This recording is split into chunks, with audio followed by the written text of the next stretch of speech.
खान साहब अरेस्ट हो चुका है, अपना तो मुकफ़ात अमल है। मैं तो बचपन से देखता आ रहा हूं कि पाकिस्तान में सियासतदान तो जेल जाता है या हुकूमत में हो, मगर अब आप इलेक्शंस भी कर लेंगे, आज नहीं तो कल किसी न किसी वक्त वो निकल जाएगा और फिर जो भी हुकूमत इधर होगा वही धांधली, वही धरना, वही सियासत चलता रहेगा। हम पे भी एक जिम्मेदारी है कि हम सब सियासतदान बने,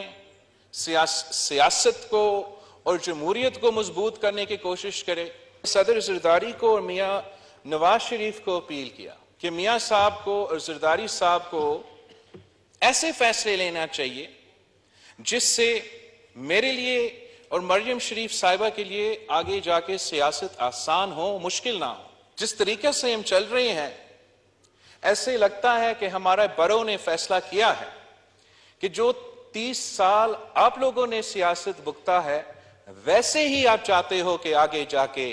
30 साल हम सियासत करें। हमारा ये रवायती सियासत से तंग आ चुके हैं। ये सियासत देखते देखते वो अब ना हम पे भरोसा करते हैं और ना किसी और पे भरोसा करते हैं। जनाब स्पीकर, मेरा अपील है, ना मेरा मुतालबा है, ना सिर्फ मेरा जमात से मगर तमाम सियासी जमातों से, कि हम अपना रवैया और अपना सियासत करने के तरीकाकार ऐसे रखें जिससे वो जो हमारा 65% ऑफ द पॉपुलेशन 30 साल से कम उम्र के नौजवान है उनका उम्मीद बरकरार रहे। हमारा सिलेक्टेड हुकूमत का मुखालफत करते हुए एक पॉइंट पे हम सब जोर देते थे कि सारे इदारे को अपने दायरे में रह के काम करना चाहिए, और मेरा ख्याल में जो 15-16 महीना का मौका हमें मिला इस मकसद में हम कामयाब नहीं हुए। मेरे अफसोस के साथ जनाब स्पीकर, हमें जो नजर आ रहा है कि हमारा जो ऑपोजिशन है वो कोई सबक नहीं सीख रहे और उनका सियासत का अंदाज, सियासत का तरीकाकार आज भी वही है कि या मैं खेलूंगा या मैं किसी को नहीं खेलने दूंगा। और जब आप इस किस्म का तकसीम का, नफरत का सियासत करते हो, जब आप सियासत को मुखालफत से आगे दुश्मनी तक लेके जाते हो और वो भी फिर जाती दुश्मनी पे लेके जाते हो, तो उसका नुकसान रियासत को होता है, सियासत को होता है, जमहूरियत का होता है और हम सब का होता है। अब इंशाअल्लाह ताला हम इलेक्शंस की तरफ भर रहे हैं, मगर जनाब स्पीकर, सियासी पार्टीज को कुछ सियासत भी इस तरीके से करना चाहिए जिससे हम ये जो अब सूरत हाल बना है, हमारा सियासत, हमारा कोशिश ये होना चाहिए कि अब इस सिचुएशन को हम रेकन्सिलिएशन की तरफ कैसे लेके जाएंगे, हम कैसे आखिर में ये निजाम को चलने देंगे। पाकिस्तान पीपल्स पार्टी की मौकफ ये है, पाकिस्तान पीपल्स पार्टी का राय ये है कि हमें अगर नया चार्टर ऑफ डेमोक्रेसी नहीं, फिर वो पुराना चार्टर ऑफ डेमोक्रेसी ही सही, उस पे तमाम ना सिर्फ सियासी जमातों के और वो सियासी जमातों जो आजकल बाहर है असेंबली से, उनके साथ भी, मगर फिर दूसरे इदारों को भी इस चार्टर को या मानना पड़ेगा या उस डायलॉग का हिस्सा होना पड़ेगा जिसमें हम आखिरकार आपस में बैठ के ये फैसला करें कि क्या वापडा जो है वो वाटर का जो हमारा वफाकी वजीर है वो चलाएगा या सुप्रीम कोर्ट का किसी चीफ जस्टिस चलाएगा। हमने आखिरकार वो रूल्स ऑफ द गेम आपस में तय करना है कि किस चार्टर के तहत, किस कोड ऑफ कंडक्ट के तहत ना सिर्फ हम सियासी जमातें आपस में एक दूसरे के साथ सियासत करेंगे, हमारे इदारे दूसरे इदारे के साथ चलते रहेंगे। हमारा सिलेक्टेड हुकूमत का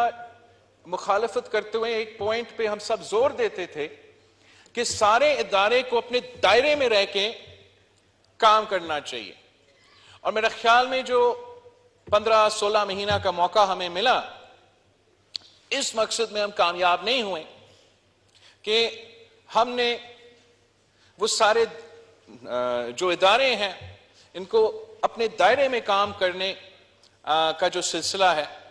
اس پہ ہم کامیاب نہیں ہوئے ہیں. اور اب آگے جا کے جیسے ہم الیکشنز میں جاتے ہیں،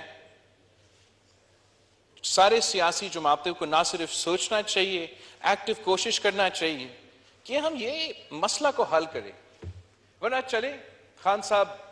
اریسٹ ہو چکا ہے، اپنا تو مکافات عمل ہے. میں تو بچپن سے دیکھتا آ رہا ہوں کہ پاکستان میں سیاستدان تو جیل جاتا ہے یا حکومت میں ہوتا ہے. مگر اب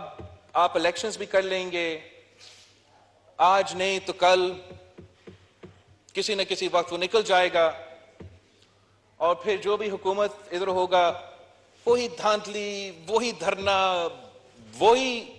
سیاست چلتا رہے گا. یا خدا نہ خواستہ کسی وجہ سے پی ٹی آئی کا کوئی امیدوار الیکشن جیت جائے، خدا نہ خواستہ کسی وجہ سے پی ٹی آئی کا کوئی امیدوار الیکشن جیت جائے، تو پھر بھی وہی سلسلہ میں ہم لگے رہیں گے. عوام کو اصل مسائل کا حل نکالنے کے لیے وقت کتنا ملا ہمیں یہ پچھلے جو 15-16 مہینے میں؟ کبھی کوئی اسلام آباد پہ لانگ مارچ تو اسلام آباد کا جلا رہے ہیں، کبھی زمان پاک جو ہے میدان جنگ میں تبدیل ہو چکا ہے، کبھی یہ مئی 9 کا انسیڈنس آ جاتے ہیں. تو جہاں ہمارا اپوزیشن پہ بھی ذمہ داری ہے کہ وہ اپنا رویہ درست کرے، ہم پہ بھی ایک ذمہ داری ہے کہ ہم سب سیاستدان بنیں، سیاست کو اور جمہوریت کو مضبوط کرنے کی کوشش کرے. میرا ایک سٹیٹمنٹ تھا ایک ہفتے پہلے شاید آج، جہاں میں نے صدر زرداری کو اور میاں نواز شریف کو اپیل کیا کہ میاں صاحب کو اور زرداری صاحب کو ایسے فیصلے لینا چاہیے جس سے میرے لیے اور مریم شریف صاحبہ کے لیے آگے جا کے سیاست آسان ہو، مشکل نہ ہو. اور جس طریقے سے ہم چل رہے ہیں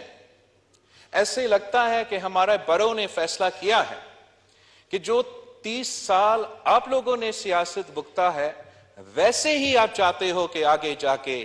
30 سال ہم سیاست کریں. اور میں آپ کو بتانا چاہتا ہوں کہ اس ملک کے جو نوجوان ہیں،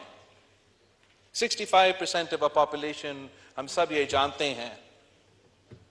they are considered، یہ 30 سال کی عمر سے کم ہے. کہ ہمارا یہ روایتی سیاست سے تنگ آ چکے ہیں. یہ سیاست دیکھتے دیکھتے وہ اب نہ ہم پہ بھروسہ کرتے ہیں اور نہ کسی اور پہ بھروسہ کرتے ہیں. اور جو اس ملک کے سب سے بڑا اثاثہ ہے، جو اس ملک کو ترقی لے کے دیں گے، وہ یہ ہمارا نوجوان نسل ہے. جناب اسپیکر، میرا اپیل ہے، نہ میرا مطالبہ ہے، نہ صرف میرا جماعت سے مگر تمام سیاسی جماعتوں سے، کہ ہم اپنا رویہ اور اپنا سیاست کرنے کے طریقہ کار ایسے رکھیں جس سے وہ جو ہمارا 65% of the population 30 سال سے کم عمر کے نوجوان ہیں، ان کا امید برقرار رہیں. We should not rob them of their hope because they will lead this country. ایسا ہونا چاہیے، ان کو پتہ ہونا چاہیے کہ ہم اس ہاؤس میں منتخب ہو کے آئیں گے تو چاہے ہم وہاں ہوں یا یہاں ہیں، ہم اپنے عوام کے مسائل ایک جنرل طریقے سے حل کرنے کی کوشش کریں گے. اور اس کام کو پورا کرنے کے لیے میرے خیال میں ہمیں مزید وقت چاہیے. جاتے ہوئے جناب اسپیکر، میں نہ صرف آپ کا مگر تمام حکومت کے اور ہمارے دوست جو اس طرف بیٹھے ہیں ان کے شکر گزار ہیں اس ایکسپیرینس کے لیے. میں سمجھتا ہوں کہ پچھلے 5 سال میں ہم کافی کچھ سیکھ چکے ہیں اور انشاءاللہ تعالی اب ہم الیکشن میں ملیں گے. تھینک یو جناب اسپیکر.